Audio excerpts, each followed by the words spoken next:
Scotland had a lot of luck on Saturday when Belarus drew with Denmark, but could that luck be stretching all the way out to Tuesday, as apparently the Denmark national team has been hit with some sort of illness? Welcome back, guys, to Fog Football. It's Tuesday morning. We're out here, myself, son of Scotland 90, Jambo Bear, and Jake the Doug, going for his little Tuesday morning stroll, or Tuesday morning hike, or Tuesday morning marathon as far as he's concerned. But it's windy, it's cold, but I'm sure it's going to be all of that later on tonight when Scotland take to the pitch to take on Denmark in a game that we must actually win. You hear a lot of times with football, this is a must win, this is a must win. Tonight is genuinely a must win. This must be one of the most must win games I think I've ever had I was going to say pleasure of watching, even though I've not watched it yet, but I wouldn't even call it a pleasure, because Steve Clarke's the manager, and when you have to watch his football terrorism, then there is no pleasure in that. But I can tell you what, it'll be a great night if we get the job done. Steve Clarke, he's went from zero to hero in my eyes. He can have the knighthood. If he gets us to the World Cup, he can stay as long as he wants. I'll even take him at Hearts when he decides to give up the Scotland job. He can come and join the Jambos. He'll have an open door at Tynecastle, I can guarantee you that. But anyway, let's get into the news article here. So it is STV, and they are reporting that the Denmark squad has been hit by a sickness bug ahead of the decisive World Cup qualifier against Scotland on Tuesday. So obviously the teams meet in the final game of the group stage. Denmark only need a draw to advance to the World Cup.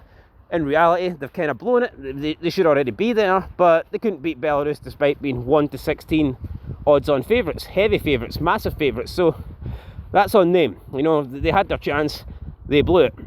Some people would say we had our chance against Greece as well, which is true, but you know what? We didn't take our chance, Denmark didn't take their chance, so it's probably fair that it goes to the final game, because it's not like we're the only ones that fucked up.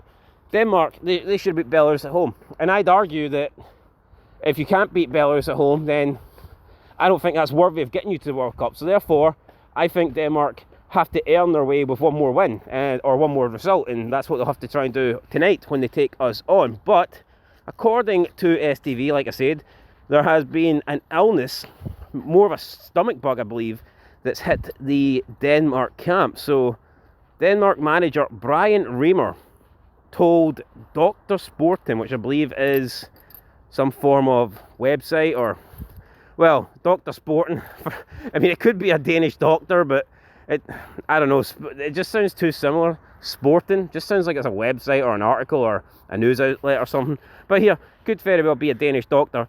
Anyway, the manager said, quote, "It is a bit of a stomach ache that has spread. Fortunately, it is not a fever-like nature, but we have to be aware of it. We will follow it closely. Right now, it seems like we've got it delimited. The doctor's assessment is that we have everyone ready for Tuesday, but we have to take it day by day. As a rule, you have to train on Monday to be able to travel to Scotland. If you're in bed and cannot train the day before a match, then it's a big challenge. Although, of course, I will listen to the doctor and his prognosis. If the doctor says that Rasmus Højlund will be 100% fit by training by himself on Monday, then I'm listening to that. So it's not more of a principle either. If a player has to report with illness, a replacement will of course be called. But right now, I have an expectation that everyone will be ready. I have made a list of possible replacements, but I have not called anyone." End of quote. So yeah, it does seem like he is taking precautions. He has got people on standby, but he has not called any of those people that are currently on standby, and he's expecting his squad, the squad that he named for this double header, I guess he's expecting all of them to be ready for the game. Now here, that might be the case. They might all be available, they might all make it, they might all, you know, pass and get the green light from the doctor, get the green light from the manager. But even if they haven't been feeling well over the last few days, you could definitely argue that that will affect training. So maybe they've only been training at like 50%, maybe they've been training at 40%. And I think any sort of illness, what the fuck is that? Any sort of illness or injury, or, you know, anything like that, even like a mental issue, if you're feeling not too great, anything like that can affect you in the build up to a game. And if you're not training properly, if you're not training well, sometimes even that can have an effect on the pitch. So even if nobody misses the game, the players still might not be at 100%. So you know what, I think we'll take that. We've got to, I mean, it's not bad news, put it that way. There's nothing bad coming from that. Worst case scenario is everybody's fine, everybody takes to the pitch, nobody misses the game, nobody's under the weather, nobody's under 100%, and then there's no change, you know, it doesn't affect us. But best, you know, maybe we get a bit lucky, maybe there's a couple of players that miss the game, or maybe they don't miss the game but they're not quite at 100%. So there's definitely, you know, ways this can go. But for me, right now, I would definitely say it's a positive. It has to be a positive. But you know what, I don't want us to win that way. I don't want us to go to the World Cup because Denmark had issues, or Denmark had illnesses or problems or whatever. And anyway, remember that time we played Czech Republic? I think like the first team was like sick and they had to like draft in. It was like the second string team, and it was like made up of like teenagers and like 40-year-olds, and they played us off the pitch. I know we ended up winning that day 2-1, but still, that Czech Republic team that was like made up, it was like a second, I don't even think it was a second string, it was like third, fourth string, and they played us off the pitch that day. So, you know, it doesn't really mean anything. Just because your best players aren't playing, you know, Denmark's a good side. I'm sure they've got second string players that are capable of coming in and still tucking us away and putting us to bed without our supper, without our World Cup spot. So yeah, you know what, I'll take any bit of positivity that we can get right now. Whether these players are ill, whether they're sick, whether they miss the game, we don't know that. But what we know is we need to give it 100%. I don't care if we're not at 100%.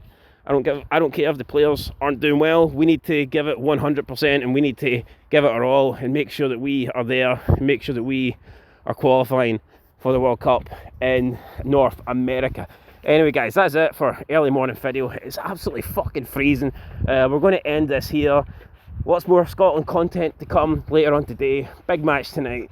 Praying that Steve Clarke does it. He has to do it, come on.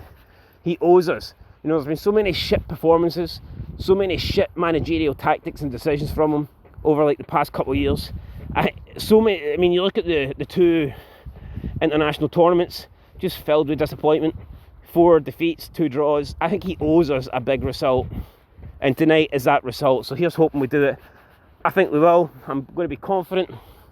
Could just be bullshitting, could just be my patriotism getting the better of me, but I'm going to go 2-1 Scotland. Now I hope it's not. I hope it's 3-0. I hope it's 5-0. I hope we win and it's comfortable and I'm not sitting there nail biting ending. But yeah, my prediction 2-1 guys. Let me know what you think down below. But yeah, more vids to come and we'll detail the match later on. So that's it guys. Catch you in the next one. Been Fuck Football. Make sure you leave a like. It's fucking cold. And aye, that's it. Till next time. Peace.